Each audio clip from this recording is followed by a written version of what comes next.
NA-130 का जो by election announce हुआ था उसके नॉमिनेशन पेपर जमा कराए हैं।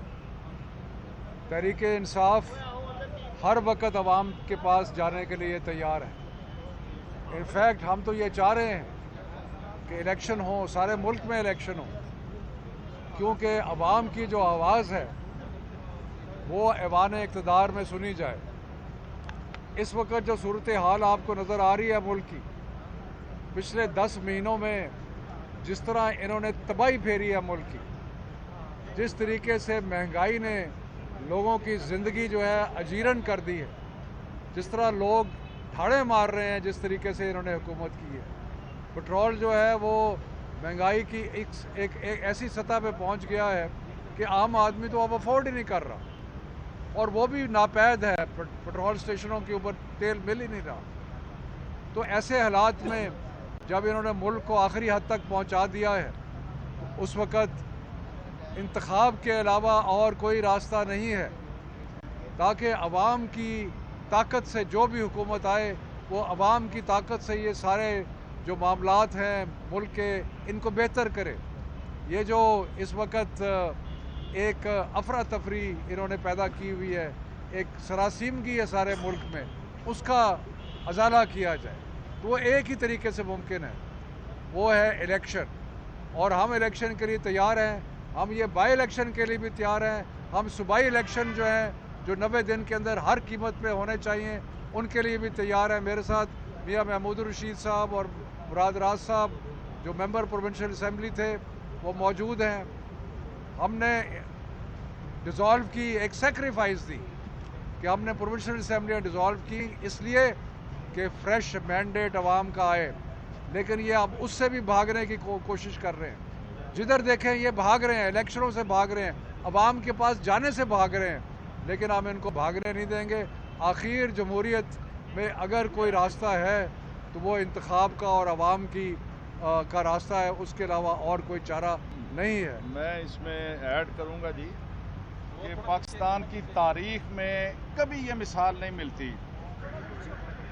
कि अवाम के वसीतर मफाद में और मुल्क के वसीतर मफाद में हमने 2 इलेक्टेड असम्बलियाँ कुर्बान की हैं कि मुल्क के अंदर जो क्योस है, जो कन्फ्यूजन है, जो मायूसी और फ्रस्ट्रेशन है और मईशत की जो ज़बूहाली है, ये सिर्फ इसी शक्ल में बेहतर हो सकती है कि कौम के पास जाया जाए और कौम से फ्रेश मैंडेट लिया जाए। ये लोग जो कल तक कहते थे कि आप असम्बली तोड़े, हम उसी वक्त इलेक्शन करा देंगे, आज वो छुपने की जगह ढूंढ रहे हैं कि किसी तरह से इलेक्शन से बचा जा सकता है। हम ये समझते हैं कि वो मैदान में आएँ, उतरें। अभी तक उन्होंने ये फैसला नहीं किया कि इन बाई इलेक्शन में हिस्सा लेना है या नहीं। वो सर पकड़ कर बैठा हुआ है भानुमति का कुंभा कि हम 13 के 13 लोग भी उतरेंगे तो अवाम गंदे अंडों और टमाटरों के साथ उनकी तवाज़ो करेंगे और वोट की जगह पर उन्हें जूते पड़ेंगे। इसलिए कि पिछले 10 महीनों में जो हाल आम आदमी का हो गया है, बिजली का बिल, गैस का बिल, ये देखते ही एक आदमी सख्ते में आ जाता है कि वो अपनी दाल रोटी का फिक्र करे या इन बिलों से अपनी जान छुड़ाए। तो मैं ये समझता हूँ इस वक्त पूरे मुल्क की, पूरी कौम की एक ही आवाज़ है, फौरी तौर पर फ्रेश इंतखाबात करवाए जाएं। ये जो ढकोसलेबाजी है कि कभी इस्तीफे हमारे नहीं मानने, कभी मान लेने हैं, और उसके बाद सवाए इसके कि ये कन्फ्यूजन क्रिएट करे, लेकिन हम जिस तरह शफकत साहब ने कहा, इन्हें भागने नहीं देंगे। 90 रोज़ के अंदर इंतखाबात कराने होंगे। ये घोड़ा और घोड़े का मैदान लग पता जाएगा कि अवाम किसकी तरफ है और पाकिस्तान में किसको वो इलेक्ट करती है और मैंडेट देती है। मैं आपको ये बता दूं, आज भी आप देख लें कि कोई PDM का, नून लीग का कैंडिडेट यहाँ पे नहीं आया हुआ अपने कागज लेने के लिए। आप ये देख लें कि उनको इतना डर है इलेक्शनों का कि इस वक्त भी हम जब मिल के आए हैं ऊपर, किसी ने कागज जमा, उनकी तरफ से 13 पार्टियों में से किसी ने कागज नहीं जमा करवाए हुए अपने, और 4 बजे तक की सिर्फ टाइम है। सो इलेक्शन से इन्होंने भागना ही भागना है। जितनी आइन शिकनी इस वक्त इस मुल्क के अंदर हो रही है, मेरे ख्याल से दुनिया के किसी मुल्क के अंदर नहीं हो रही होगी। जितनी इस वक्त جو امپورٹڈ حکومت آئین شکنی کر رہی ہے نا اس ملک کے ساتھ, اور یہ جو آخری سٹیپ اب لینے جانے کے 90 دن کے اندر الیکشن نہ ہوئے, تو اس سے بڑا آرٹیکل 6 جو ہے کا کیس کہیں نہیں بنے گا اگر 90 دن کے اندر KPK اور پنجاب کے اندر الیکشن نہ ہوئے. سو اس لیے الیکشن سے بھاگ رہے ہیں. انشاءاللہ تعالی ہمارے کینڈیڈیٹ یہاں پہ ہیں, شفقت محمود صاحب, ہم سب الیکشن لڑنے کے لیے تیار ہیں.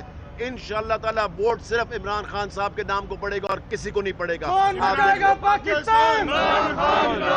کون بچائے گا پاکستان؟ جی جی جی شفقت صاحب, آپ ہائی کورٹ کا فیصلہ آیا کہ جی 43 لوگ جو آپ کے تھے ان کا انہوں نے کہا یہ اس کا حکم جو معطل کر دیا, لیکن آپ کے جو ہے وہ برقرار ہے. تو آپ بھی تو اس کنفیوژن کا شکار ہیں نا کہ استعفے دینے کے بعد کبھی کہتے ہیں منظور کریں پھر کہتے ہیں نہ کریں. دیکھیں, جب ہم کہہ رہے تھے استعفے قبول کریں تو ہمیں بڑی بڑی تعویلیں دی جاتی تھیں کہ جی آ کے اسپیکر کے سامنے پیش ہوں, اپنی لکھائی میں دیں. لیکن جب ان کو ہم نے کہا کہ ہم جانا چاہتے ہیں تو گھبرا گئے, اور گھبراہٹ میں بکھلاہٹ میں استعفے جو ہے وہ بغیر کسی پروسیجر کو فالو کیے انہوں نے ایکسیپٹ کیے. ابھی جو بھی فیصلہ پارٹی کرے گی, جو 43 لوگ ہیں وہ تو ہائی کورٹ نے بحال کر دیے ہیں, باقی جو بھی پارٹی فیصلہ کرے گی ہم الیکشن کے لیے بھی تیار ہیں, اور یہاں آپ کے سامنے کھڑے ہیں. ہم تو عوام کے پاس جانے کے لیے تیار ہیں. کدھر ہیں ہمیں تو نظر ہی نہیں آ رہے, دور دور تک نظر نہیں آ رہے. تو اس لیے ہم اگر کورٹ کی طرف سے کوئی فیصلہ آتا ہے وہ بھی سر آنکھوں پر, اور اگر الیکشن میں جانا پڑتا ہے تو ہم تو تیار ہیں. ہم آپ کے سامنے آپ کو نظر آ رہا ہے, بالکل ہر طریقے سے تیار ہیں. شفقت صاحب, APC میں اگر آپ کو دعوت نامہ ملتا ہے تو کیا PTI شرکت کرے گی؟ اگر ہمیں باضابطہ دعوت نامہ دیں گے تو پھر پارٹی اس پہ غور کرے گی. ابھی تو باتیں صرف میڈیا پہ چل رہی ہیں. مہربانی. بچائے گا پاکستان؟ کون بچائے گا پاکستان؟ مہربانی تیری یار.